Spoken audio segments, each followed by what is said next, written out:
అలాగే రాష్ట్రం విభజన తర్వాత అనేక రకాల మార్పులు జరుగుతూ వస్తాయి అని అందరికీ తెలుసు.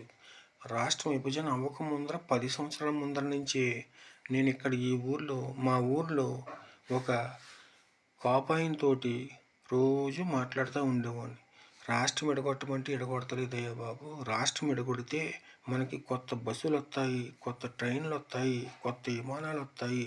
మన రహదారులు ఎలా అలాగ అంత గొప్పగా మనం మార్చుకోగలుగుతాము. మనం ఒక ఆంధ్రాకి ఒక వంతు తీసుకునే డబ్బు 2 రాష్ట్రాలకి 2 వంతుల కింద వస్తాయి అని ఎన్నో రకాలుగా ఆయనకి చెప్తూ ఉండేవాడిని. ఇప్పుడు కూడా ప్రతి విషయము ఆయనకి చెప్తానే ఉన్నాను నేను. ఇలా జరగబోతుంది, ఇలా జరుగుతుంది, ఇలా జరిగింది అన్నీ ఒకరికనే కాదు. నా సన్నిధానంలో ఉన్న నాకు కావాల్సిన వాళ్ళు ఎవరెవరైతే ఉన్నారో, నా మాట ఎవరైతే వింటారో వాళ్ళకి చెప్తానే వస్తాను. ముందర చెప్పిన తర్వాతే మళ్ళీ నేను ఈ వీడియో చేస్తాను. ఎందుకంటే మీరు కూడా తెలుసుకుంటారని. అలాగే చెప్పాలి అంటే అంబేద్కర్ నగర్ కోనసీమ జిల్లాని అంబేద్కర్ కలిపి ఇలా చేశారు. పోనీ ఇది మంచిదే. అంబేద్కర్ పేరంటే చాలా గొప్ప పేరే. అంబేద్కర్ చాలా గొప్పవారే. అందుచేత దాన్ని మేము ఆహ్వానించాం. అందుకని ఇప్పుడు మళ్ళీ నేను ఏం చేశాను, అంబేద్కర్ కోనసీమ జిల్లా నెంబర్ 1, కోనసీమ జిల్లా నెంబర్ 2 చేసాం. అది ఎలా చేసాము అంటే ఇలాగే ఎక్కడంటే చెప్పాలంటే ఇది ఎలా ఎడగొట్టాం.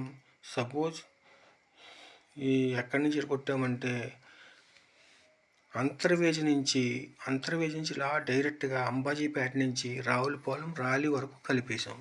అంతర్వేది కలిపాం, రాలి కలిపాం మధ్యలో. ఎందుకు? కోనసీమ జిల్లా నెంబర్ 2కి ఇది కలిపితేనే కానీ అందం రాదు, దీనికి కావాల్సిన పాపులేషన్ అంటే పబ్లిక్ రారు అన్న ఉద్దేశంతో కలిపాం. అందుచేత అమలాపురం సంబంధించిన ఏరియా అంతా అంబేద్కర్ కోనసీమ జిల్లా నెంబర్ 1, అలాగే కోనసీమ జిల్లా నెంబర్ 2 ఏది ఇక్కడి నుంచి అంతర్వేది నుంచి లాగా అంబాజీపేట నుంచి ఈ పక్కన మనం డైరెక్ట్గా ర్యాలీ వరకు అని చెప్తున్నాను. ఇది జరిగి తీరుతుందని మాకు తెలుసు.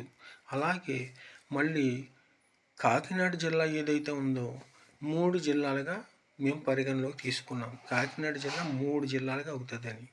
ఈ విషయాలు నా సన్నిధానమైన స్నేహితులకి 2కి చెప్పాను. వాళ్ళు కూడా నెట్లో పెట్టే ఉంటారు మీకు. అంటే ఇది ఎలా జరుగుతుందయ్యా అని కాదు, ఇదే జరగబోతుంది. అలాగే ఎక్కడ ఏది జరుగుతుందో, ఏం జరగబోతుందో మన ఆంధ్ర రాష్ట్రానికి సంబంధించినవి అన్నీ కూడా మీకు వివరాలు ఇలాగే అందిస్తూ ఉంటాం.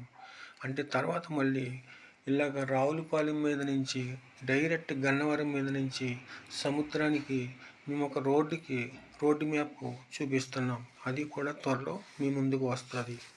ఎందుకంటే ఇలా డెవలప్ చేసుకుంటేనే కానీ మనం పైకి రాలేము. అలాగే అమరావతి నుంచి డైరెక్ట్గా ఒకటే నిదానంగా అమలాపురం నుంచి డైరెక్ట్గా మళ్ళీ అవసరమైతే వైజాగ్ కాకినాడ కలిపి రోడ్డు డైరెక్ట్గా నిదానంగా ఒక రోడ్డు వస్తుంది.